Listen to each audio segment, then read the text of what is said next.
ನಮಸ್ಕಾರ, very good morning. ನಾನ್ Sharmita Shetty. Savarkar Tipu war ಗಣೇಶೋತ್ಸವಕ್ಕೂ ಕೋಮು ಬಿಸಿ.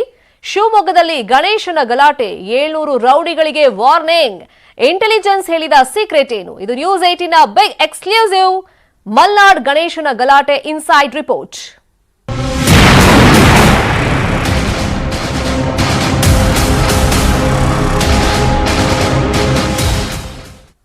ಶಿವಮೊಗ್ಗದಲ್ಲಿ ಸದ್ಯಕ್ಕೆ ಸಾವರ್ಕರ್ ಟಿಪ್ಪು ಫ್ಲೆಕ್ಸ್ ವಾರ್ ನಡೀತಾ ಇದೆ. ಗಣೇಶೋತ್ಸವದ ಮೇಲೂ ಕೂಡ ಗಲಾಟೆಯ ಕರಿನೆರಳು ಆವರಿಸಿಬಿಟ್ಟಿದೆ. ಚಾಕು ಇರಿತ ಆದ್ಮೇಲೆ ಪೊಲೀಸರಿಗೆ ಈಗ ಟೆನ್ಷನ್ ಸ್ಟಾರ್ಟ್ ಆಗಿದೆ. ಹೇಳಿ ಕೇಳಿ ಗಣೇಶ ಹಬ್ಬ ಬಂತು ಅಂತಂದ್ರೆ ಶಿವಮೊಗ್ಗ ಈ ವಿಷಯವಾಗಿ ಸ್ವಲ್ಪ ಸೂಕ್ಷ್ಮ ಪ್ರದೇಶ. ಗಲಾಟೆ ಯಾವಾಗಲೂ ನಡೀತಾ ಇರುತ್ತೆ. ಪೊಲೀಸರು ಹೆಚ್ಚಿನ ಭದ್ರತೆನೇ ಕೊಟ್ಟಿರ್ತಾರೆ. ಅದರಲ್ಲೂ ರೀಸೆಂಟ್ ಆಗಿ ಸಾವರ್ಕರ್ ಟಿಪ್ಪು ಫ್ಲೆಕ್ಸ್ ವಾರ್ ನಡೆದಿರೋದ್ರಿಂದ ಚಾಕು ಇರಿತ ಕೇಸ್ನಿಂದ ಪೊಲೀಸರಿಗೀಗ ಟೆನ್ಷನ್ ಶುರುವಾಗಿರುವುದು. ಈ ಬಾರಿ ಗಣೇಶೋತ್ಸವದ ಭದ್ರತೆನೇ ಪೊಲೀಸರಿಗೆ ಒಂದು ಚಾಲೆಂಜ್ ಆಗಿದೆ.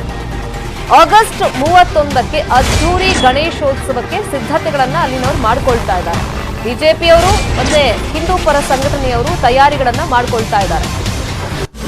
ಈಗ ಗಣೇಶೋತ್ಸವದ ಹಿನ್ನೆಲೆಯಲ್ಲಿ ಪೊಲೀಸರು ಸಭೆ ಮೇಲೆ ಸಭೆಯನ್ನ ಮಾಡ್ತಾ ಇದ್ದಾರೆ.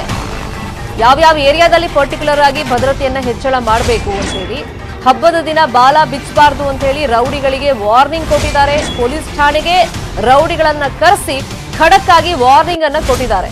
ಈಗ ಜಿಲ್ಲೆಯಲ್ಲಿ 2 ದಿನದಲ್ಲಿ 700 ರೌಡಿ ಶೀಟರ್ಗಳಿಗೆ ವಾರ್ನಿಂಗ್ ಅನ್ನ ಪೊಲೀಸರು ಕೊಟ್ಟಿದ್ದಾರೆ.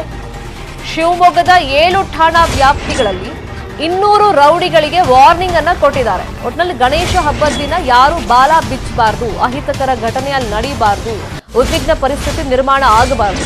ಆ ರೀತಿ ಈಗಲಿಂದಲೇ ಪೊಲೀಸರು ಸಭೆ ಮಾಡಿ ಮತ್ತೆ ರೌಡಿಗಳನ್ನು ಕರೆಸಿ ಖಡಕ್ ವಾರ್ನಿಂಗ್ ಕೊಟ್ಟಿದ್ದಾರೆ. ಎಸ್ಪೆಷಲಿ ಶಿವಮೊಗ್ಗದ ಈ ದೊಡ್ಡಪೇಟೆ, ಕೋಟೆ, ವಿನೋಬಾ ನಗರ, ಜಯನಗರ, ತುಂಗಾನಗರ, ಗ್ರಾಮೀಣ ಠಾಣೆ ಈ ವ್ಯಾಪ್ತಿಯಲ್ಲಿ ಪೊಲೀಸರು ಅಲರ್ಟ್ ಆಗಿದ್ದಾರೆ. ಶಿವಮೊಗ್ಗ ನಗರ ಅಷ್ಟೇ ಅಲ್ಲ, ಇತ್ತೀಚಿನ ದಿನಗಳಲ್ಲಿ ನಾವು ನೋಡ್ತಿರೋದು ಶಿವಮೊಗ್ಗ ಹೊರಭಾಗದಲ್ಲೂ ಸಾಕಷ್ಟು ಹಿಂಸಾಚಾರಗಳು ನಡೀತಾ ಇದೆ. ಮತ್ತೆ ಈ ಕೋಮು ವಿಷಯವಾಗಿ ಸೂಕ್ಷ್ಮ ಪ್ರದೇಶ ಅನ್ನಿಸ್ಕೊಂಡಿದೆ ಶಿವಮೊಗ್ಗ ಹೊರಭಾಗದಲ್ಲೂ.